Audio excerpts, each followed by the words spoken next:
Twins win their 8th in a row, and I got our Twins expert, C.J. Baumgartner. He's going to help us break it all down. It's all coming up next on the Locked On Twins POSTCAST.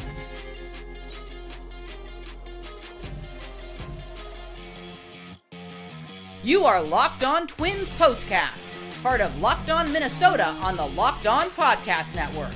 Your team every day. What's up? What's up? Back in the lab, back at it. Another Twins POSTCAST episode right here on the Locked On Sports Minnesota Network. You got myself, Luke Inman, at Luke_Spinman. That's the man in the flesh, C.J. Baumgartner. You can follow him on X, at BaumCJ30. And C.J., before we jump into all the action from tonight, quick reminder, tonight's episode brought to us by Monopoly Go. And I got to admit, I'm a huge fan of Monopoly Go. It's the mobile hit twist on classic Monopoly. Join your friends. Download Monopoly Go now, free on the App Store or Google Play. All right, man, Twins coming in on an absolute heater. 7 in a row. They swept Chicago at home, remember, in 4. Then they went West Coast and just swept Anaheim. Now you get 3 more with Chicago again. I mean, you just can't script it any better than that right now. Not to mention, finally got to see Carlos Correa back in action. His first game back since April 12th. So just a lot of encouraging things transpiring right now for your Minnesota Twins after that slow, rough start to the season. Joe Ryan on the mound tonight. He went 6 strong, 6 hits, 2 earned, so another strong outing. However, and we'll get into a little bit more, not quite the same swing and miss ratio we're kind of used to. He only ended up with 3 Ks on the night after posting 12 strikeouts versus this same lineup just a week ago. Meanwhile, in the batter's box tonight, Carlos Santana swinging a hot bat right now. Well, who's kidding who? Who's not hitting the ball great right now in this lineup? Let's be real. Santana, though, he homered in 3 straight before last night's game, and then he did it again tonight in the second, a 2-run shot that tied things back up at 2 apiece. So 4 homers in his last 5 games for him. And then it was kind of a pitcher's duel, man. Kind of boring, a little slow pace until the 9th inning. Buxton with the leadoff double. Kepler with the go-ahead RBI to go up 3-2 in the 9th. Thielbar, he gets out of a jam in the 9th. Gives your Minnesota Twins, check this out, their first 8-game win streak since July of 2011. I'll kick it over to you, CJ. Let's just start with your biggest takeaways, 8 topics first and foremost. What do you got? Winning 8 in a row. I mean, that's got to be the biggest thing, like you talked about. They haven't done that since 2011. I mean, they've lost 99 games that year, but that's beside the point. To be able to we don't go talk about that part. Yeah, right, exactly. And to win, that just kind of goes to show you, even the teams that win a lot of games, winning 8 in a row is really tough. And this is a team that needed to win 8 games in a row to get themselves back up. They're 2 games above the 500 mark. Kansas City lost today.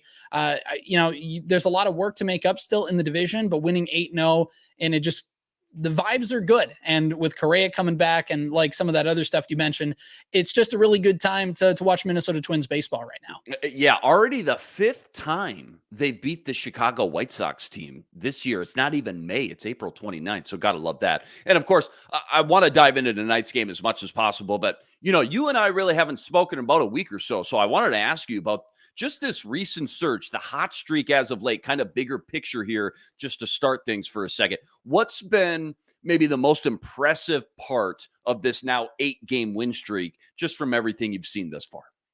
Well, I think the biggest thing, the pitching has kind of been about the same as where it's been all season long. And it's the question that we've asked, can the lineup give them just enough run support? And over the last week, they haven't given them just enough. I don't look at today's score, but over the last 7 games prior, they've given them more than enough run support, scoring over 50 runs in the last 6 games, 7 games, whatever the number was. It's a lot. And for them to finally get those bats going, I know you played the Angels and the White Sox during that stretch, but still to see those bats come alive, and not just 1 or 2 hitters, but for it to be up and down the lineup, it's just the power of the sausage. What can I say?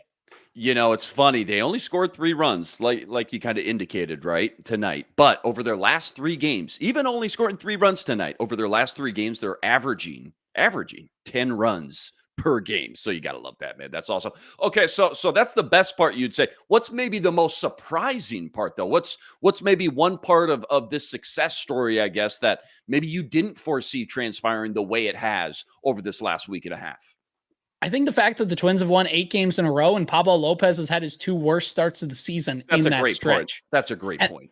And that's how you know that things are going well for the Twins. It's almost like they had some fluky losses, not maybe fluky is the right word, but just ones where it's like, oh man, like just didn't quite have things break our way. And it feels like that luck is course correcting in real time. And Pablo Lopez, he had a great first 4 innings yesterday, but that 5th inning hung up a 4 spot, didn't look great. And against Chicago, it's a cold weather start. It's gross out there. I get it. Mm-hmm. He kind of had the same funk last year at about this time, but I mean, if you can win, we talk about this all the time where the starter throws a great game and the team loses and you're like, well, you wasted that in a sense. But then you have, on the flip side, when you have a starter that doesn't pitch his best game, and Pablo, your ace, has his 2 worst starts of the season so far, and the team still finds a way to win those games, it's just how you know things are going right as a team. Yeah, I will say too, and maybe we'll touch on it later if we have time, but you're right. Through those first 4 innings yesterday, Pablo looked great. I mean, he looked like normal Pablo, A+ Pablo, but you're right. Got into some trouble, got into a jam, and gave up that big 5th inning that just kind of left him out to dry, so to speak. Speaking of pitchers, let's dive back into tonight's game with Joe Ryan, because again, he struck out 12 versus the same Chicago lineup just a week ago. So I think we kind of all assumed heading into this one, there would be kind of the same domination, so to speak. He was nowhere near bad by any means, right? 6 hits, 2 earned, 6 innings, but maybe not nearly as many swing and misses as we've kind of grown accustomed to with him this year. So just overall thoughts on tonight's start and what you've seen from him these last 2 games versus the White Sox specifically.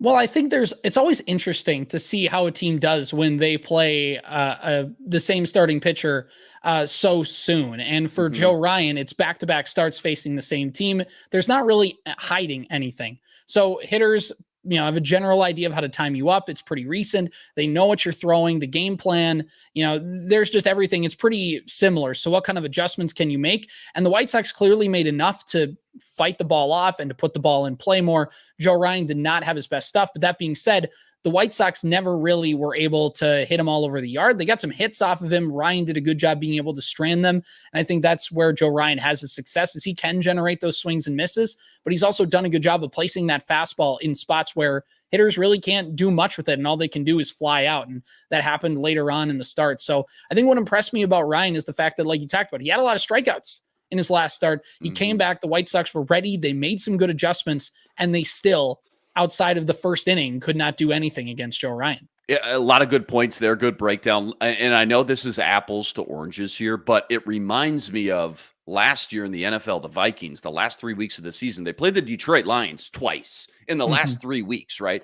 And you get to that second game, it's such a chess match at that point. Both these teams know each other so well. Both opponents, obviously, Joe Ryan and this lineup know each other so well. Definitely a little bit more of a chess match this time around. All right, Roco Report time. I'll tee you up. You just tell us your favorite or your least favorite decision, whatever it may be from today's game. So game 1 versus Chicago, the Roco Report, it says what? Okay, well, the Roco Report, you got to give Roco a solid B+ in this game, I think, because, he didn't make any moves that wowed you, but again, he stayed true to himself. He had all righties right away. Then in came Julian, then in came Kirilloff, and more importantly, Max Kepler, who had the game-winning RBI single in the 9th inning, believe hitting in place of Margot. And that's the thing that got the Twins that run, that helped out. And it's not always fun to watch. It's not always, you'd like to see Kepler or Kirilloff or Julian get those full-time opportunities, but they're still going to get a healthy amount of at-bats over the course of the season. And I'm not saying that, if you would have started the game, you wouldn't have came in with that hit, but the fact that Kepler got in that ball game and he was able to do his thing, no complaints here on my end. Again, you look at the lineup, right? You look at the lineup before the game. Again, to your point, no Kirilloff, no Julian, Kepler on the bench. Eventually, like you said, they all come into pinch hit by the game end, but no Larnach tonight, no Austin Martin. Both had the night off altogether. How do you know when to sit and rest some of these guys? Obviously, we're not there. There's a human element to these things. You don't know who's hobbling, who's dinged up, but so many of those names that I just ripped off, red hot right now at the plate, at least over this last 8-game winning stretch. So is it just simple as righty versus lefty kind of matchup, or is there a lot more to it on a game-to-game per basis? Righty lefty makes the bulk decision. I know people will say, well, how come, Byron Buxton gets to hit against righties? Well, sure. There's just a lot less lefties in baseball. So that pure math just doesn't, it just doesn't bode well for lefty hitters. There's a lot more right-handed pitchers. You really can't play matchups the exact same way, but it really does just come down to righty-lefty. Now, once you get into the weeds a little bit more, that next step is, why didn't Larnach come in today? Well, the way this pitcher's throwing and his career numbers and the scouting report, he doesn't really match. He's not a good matchup. And I don't know what the Twins have on their internal stuff. I don't know what their internal numbers are. Sure. But the first step is righty-lefty. And then the second step is, okay, personally, how do we do? And the other thing is the Twins just really like Max Kepler. They really think that he's a good hitter, and he's been showing it since he's came back from the IL that it doesn't really matter about matchups. They want to give him as many at-bats as possible outside of, against lefties primarily, but they're not going to be afraid to throw him back in there at the first chance that they get. Yeah, a lot of good points there as well. And on the other side, too, White Sox starter tonight, Garrett Crochet. Is that how you pronounce it? Yeah, I think that's it, Crochet. Him start to finish before. That dude was throwing some cheese, man, throwing some serious smoke. He's the real deal. That's a guy I feel like for a struggling White Sox team, probably stripped with a lot of talent, that's a guy that feels like you could build a solid rotation around. Were you surprised at all when they pulled him after the fifth with only 77 pitches? Because, to be honest, I kind of was. I was too. And I don't know the intricacies of how the Sox bullpen has been or how he is like a third time through the lineup. So I don't have that off the top of my head, but yeah, I was surprised that they didn't give him another go, especially with how well the team had been rolling. You win the White Sox, by the way, had won 3 games in a row. They doubled their wins over the season, over the course of the weekend against Tampa Bay, who's not a bad team by any stretch. And you thought maybe they'd keep it rolling and they keep it going, but they took him out and decided to go their bullpen. And if you're the Twins, when you see that guy get pulled, you're licking your chops a little bit. That guy made you look silly all game long. And now you get a chance to go to that bullpen who the Twins beat up on all last week. I don't, if I'm doing the Pedro Grifol report, I think that's the last name of the White Sox manager. If you're doing that report, you're probably not getting a good grade based off that decision to pull him early. Well, again, I feel like a lot more about their situation than I do, but that makes me feel a little bit better because, again, that one just kind of caught me by surprise. All right, plenty more deep dive from this one. Plus, we got our nerdy stat of the day. That's all coming up right after this. Quick reminder, tonight's episode is brought to us by Monopoly Go. Now, I've been told I'm the competitive one in the household. I'm the guy who's always trying to kick things up a notch, create a little friendly competition. That's exactly why Monopoly Go is perfect. And not just for me, but over 150 million other people that have already downloaded it. It's the new latest and greatest twist on the classic Monopoly we all love and remember. And now you can play on not just one board, but hundreds of Monopoly boards, all with different crazy locations, helping you build up amazing new cities that bring you big money. And the best part, without a doubt, messing with your friends and family. Charge them rent on all the iconic properties, and you can even steal their vaults of cash or team up with friends and earn big rewards. So, what are you waiting for? Get in the game, play with all your family and friends. Download Monopoly Go for free at the App Store and Google Play. All right, got to talk about the man of the hour, right? Carlos Correa. Obviously, he was a sight for sore eyes. First game back since, April 12th, I believe they said. CJ, I mean, they could be on a 50-game win streak. You'd still take Carlos Correa back as soon as you can get him. How do you think they did in his absence? How do you think they adjusted and filled his role both offensively and defensively? And more importantly, I guess, just how much more encouraged are you now for what's to come with this team with their captain back in the mix?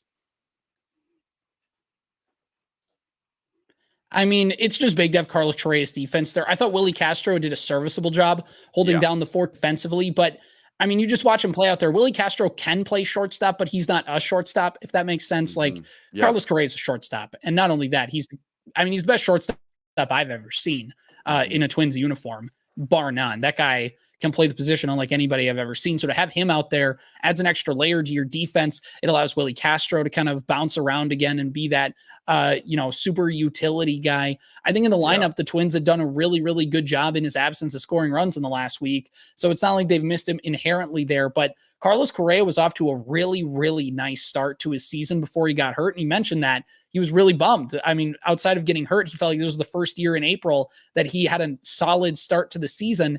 And yeah, he went 0 for 4 today. He wasn't necessarily his best self. He's got to get back into it. Not only just seeing the live pitching, but getting full live swings because he had a rib injury, and doing a full swing with the your entire torso and your ribs and everything, that's going to take some time. He's probably going to be pretty sore tomorrow. It's going to take a little bit of time, which is, not ideal, especially with the way the lineup's been hitting. But this is a better team with Carlos Correa in the lineup, and that defense of Byron Buxton in center field, Carlos Correa at shortstop, Christian Vasquez behind the plate. Three of the most premier positions on the field are taken by some guys who are towards the top of the league in each of their respective positions. That's just going to help your team every day. Yeah, well said there. And again, you're right. Okay, 0 for 4, but to be expected. It's going to take a little while to get back into the groove of things. But like you pointed out, before he got hurt, man, he was seeing the ball well. He was hitting the ball very well. But I wanted to say defensively, it looked like he hadn't skipped a beat, man. He was sprinting all over, making some great plays in the field. And that alone was a breath of fresh air just to see him back out there defensively. Hey, what's the latest on Royce Lewis now? Now that we're kind of on the topic, I guess. Correa back finally, obviously. What's the latest on Royce and his ETA? I think basically it's still a little bit based on reading things and just kind of hearing Twins insiders or people that are on the beat. It sounds like he still is. Sounds like he's still going to be out for a little bit. I don't think he's quite resumed baseball activity, so we're still going to be without Royce Lewis for a little bit. I think don't get too excited about having him come back. It's probably going to be close to 4th of July before we're really getting excited about Royce Lewis. I don't know. I have that date in my head. I have really nothing to back, but by the time he gets healthy and has a rehab stint and is able to do stuff, and I just think it's going to be closer to that mid to late June, early July before we're starting to see Royce Lewis come back up to the plate at Target Field. So they're going to have to figure out life without him. Luckily, Jose Miranda's been playing pretty well. He's been hitting pretty well and can play third base in that spot, but obviously, this team is just different when Lewis is back. So, and they dug themselves out of that early hole. So if they can keep themselves around semi in contention, and then you get that extra boost of Royce Lewis back, then things will really get fun. Yeah, obviously you want the guy back as soon as possible, but as we all know, you just cannot rush that guy back. You got to take your time and be patient, as difficult as it may be sometimes. Obviously, an 8-game win streak certainly helps that cause. Some box score scouting. We do it every game. Doesn't always tell the whole story, but something to go off of. Not a lot here, to be honest, tonight. Not a lot of meat on the bone here. Jeffers 0 for 3, Correa 0 for 4, as mentioned. Miranda 0 for 2, Buxton 1 for 4 with that 9th inning double, game-winning run scored at the end. Santana 1 for 4, Castro 1 for 4, Vasquez 0 for 4, Farmer 0 for 2. Thought he was heating back up a little bit over these last few games. Kepler pinch hitting 1 for 2, game-winning RBI. Kirilloff 0 for 1, pinch hitting. Final thoughts when you see some of those box score numbers. What else jumped out to you, I guess, for good or bad?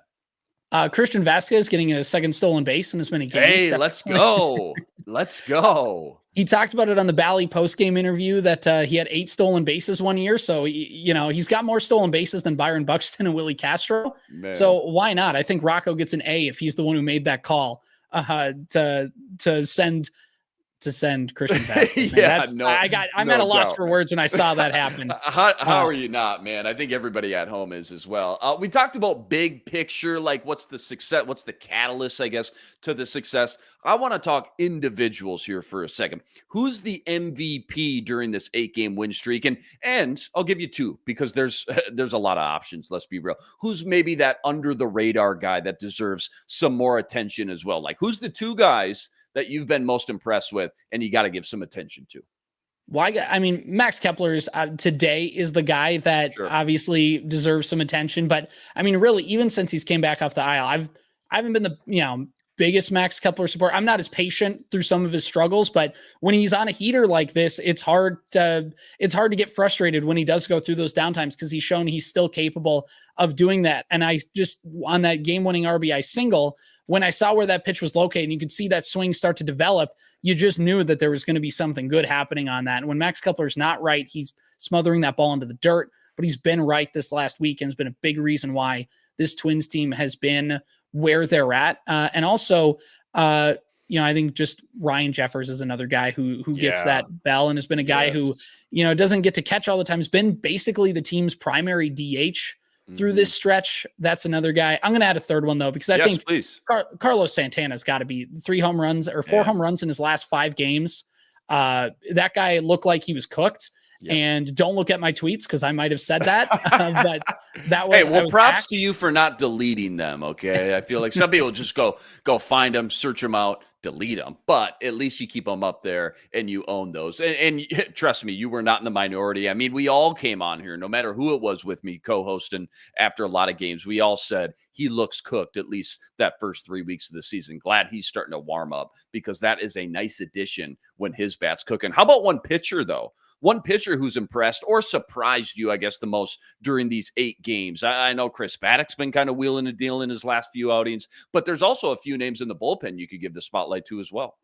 Yeah, you could give it to a lot of different guys, I think, and just kind of going through my head and certain guys in the bullpen. I mean, I think it's got to be, again, it's got to go to Griffin Jax, just being the guy who's been called on to pitch some of these big time spots. And Griffin Jax didn't have a great start to last year, and it impacted his numbers, although in the kind of cumulative with his 2023 stat line. But that's a guy who has got some ability to pitch some big time innings and some very high leverage innings. And every single time he's just came in and done his job, comes in the 8th inning, keeps the game tied. Obviously, you'd maybe like to have somebody other than Thielbar come in for that 9th inning, somebody a little more powerful, but you use Brock Stewart and then in the 7th and then using Griffin Jax. Those two guys kept the game tied and they got you to the win and was allowed Thielbar to slam that door in the 9th inning by keeping you right in the ballgame. If you try and play with fire a little bit, maybe you try and wait till that 9th inning to use him, and then maybe you're down 3-2 and you don't quite get that opportunity. You're down 4-3 or whatever that number is. But I think Griffin Jax has just been solid all season long. And again, pitching some big innings for this team. Just because we're on the subject, I wanted to ask, I know the bullpen, man, they started with like half the bullpen on the IL. It felt like. Any update? I know they're still missing a few key pieces, I guess, in the back end of that rotation, that group coming out of the bullpen. Nothing really much on Topa yet from, again, just what I've read out there and what I've heard out there. But it sounds like Duran is with the team in Chicago. So he didn't get activated today. I know there were some people that were expecting him maybe to be activated as early as today. They only activated Correa off the IL. But I think Duran, he's not traveling with the team if he's not going to be activated sometime this series. So I have to imagine that Yohan Duran is going to come back within the next 48 hours of when we're doing this podcast. So it's got to be pretty quick before the Twins are going to get their closer back. And this bullpen has already been the most dominant part of this team. Getting the most dominant closer in baseball or top 3, it's only going to help things. Dude, 8-game win streak all of a sudden. You got Royce Lewis in the maybe not so distant future, but he's coming eventually. And then to get Duran back, man, in the back part of your bullpen, woo, baby. A lot of encouraging stuff. All right, nerdy stat of the daytime. Any fun or crazy stat or analytic you got locked and loaded you can share with us? So there is a stat that I had. So the Twins, I think it was notable, their offensive struggles and just how they hadn't been hitting the baseball, and especially against sliders and curveballs. This team was not doing well against anything off speed. And so after they won yesterday, I kind of looked at the numbers. So Fangraphs has what they call a run value. And it's basically, instead of looking at OPS or batting average or something that kind of can be skewed by the amount of times it's happened, kind of just gets it to its own score and whatever. It's an easier way to judge it, I think. From the beginning of the season till last Sunday, when the Twins lost to the Detroit Tigers at Target Field, against the fastball, they had a negative 4.6 run value. That was 20th in baseball. Slider, it was negative 3.1. That was also 20th. Against the curveball, it was 3.6, which was dead last in baseball. Wow. But from last Monday to now, or at least Sunday afternoon is when I looked this stat up, against the fastball, they had a run value of 12.6 positive, which was first in baseball. First against the slider and 5.5 run value.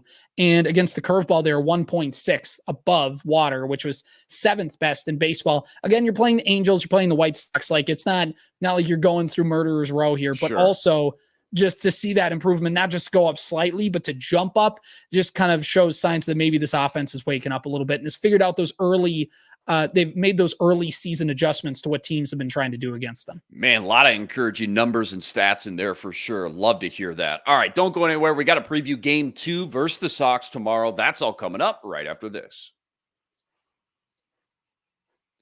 Quick reminder, tonight's episode brought to us by Prize Picks. Prize Picks, America's #1 fantasy sports app with more than 3 million members to date. And For me and my money, I got to tell you, it's by far the easiest and simplest and most exciting way to get in on all the action while you watch your favorite sports and your favorite players. All you got to do, you pick more or you pick less on 2 or more player stats, and you watch the winnings roll in. Baseball season, obviously, officially in full swing. So whether it's strikeouts, RBIs, home runs, you name it, take your pick on more or less and add them into your Prize Picks entry today. Or get in on all the NBA playoff action and win up to 100 times your money on the Prize Picks app. Plus, they now offer Apple Pay for quick and easy deposits into your account all season long. So download the Prize Picks app today. Use code LOCKEDONMLB for a first deposit match up to $100. One more time, that's code LOCKEDONMLB for a first deposit match up to $100. All right, man. Game 2 tomorrow, CJ, and we've got another Woods Richardson sighting on deck. Give us the bullet points so far as maybe what you're looking for tomorrow with him specifically, and then I guess just this matchup in Game 2, big picture. Well, it's going to be a lot of the things like we talked about with Ryan. It's going to be his second start in a row against the same team and now in a different ballpark. Woods Richardson has had the benefit last time of pitching at Target Field. Now we'll see how he does on the road. And again, we saw that the White Sox were able to get more contact off of Ryan this time around than they were last time. How will Simeon Woods Richardson kind of play that chess match the second time around? Really, can he go 5 innings and give up 4 runs or less? That's basically the minimum I'm looking for out of him. Just keep this team in the game. The Twins will be able to find a way to score some runs, at least we hope, and just kind of roll from there. I think what Simeon Woods Richardson can provide that Louis Varland was not able to was Louis Varland was just getting blown up in his starts to where every single time it was just not competitive. And so we needed to go down and get some things right so we can come back up and help the team. But what Woods Richardson has been able to do in his 2 starts this season in Detroit and at Target Field was just keep the Twins in the ball game. And if he can pitch 5 innings, give up 4 runs or less, I think he can pretty much do that. And as a number 5 starter, if he can do that generally each time around, I think he'll make it tough for somebody to take a spot. All right, let's close with this before we get out of here. We're a full month into this 2024 MLB season now.